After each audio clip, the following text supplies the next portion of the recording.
In today's video, I'm going to teach you how to add a shortcut widget in Smartsheet Dashboard. A shortcut widget is a quick, clickable card you place on your dashboard that points people to a website, a file, or another Smartsheet item. It helps your viewers jump straight to the most important resources without hunting around. Start on your dashboard and look to the right vertical sidebar.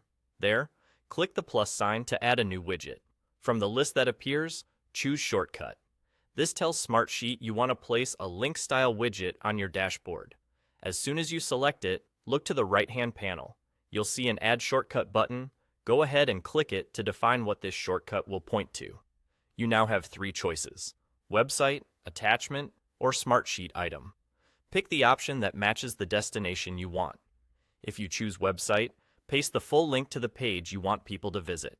Use a clean, descriptive label so viewers instantly understand where they're going.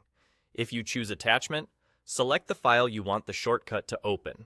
This is helpful when your team needs fast access to a static document, like a PDF or a slide deck. If you choose Smartsheet item, browse to the specific sheet, report, or dashboard you want to link to.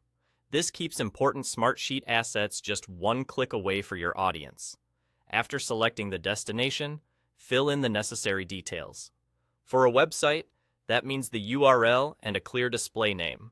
For an attachment or Smartsheet item, confirm you've chosen the correct file or asset and give it a label that matches how your team refers to it. Clear names prevent confusion later and make dashboards easier to scan. On the right panel, you'll also notice options for title and layout. The title is the heading that appears above the widget. Use it to provide context, like key resources or weekly report, so viewers immediately understand the purpose. The layout option controls how the shortcut appears within its widget frame. Adjust it to match the visual style of your dashboard and ensure the text is easy to read. Once you've chosen the destination and set the title and layout, your shortcut widget is ready. You've added a simple, focused entry point that helps people move directly to what matters most. Repeat the process for any additional shortcuts you want, keeping labels consistent and purposeful so your dashboard remains clear and user-friendly. That's all it takes to add a shortcut widget and make your Smartsheet dashboard more efficient and intuitive.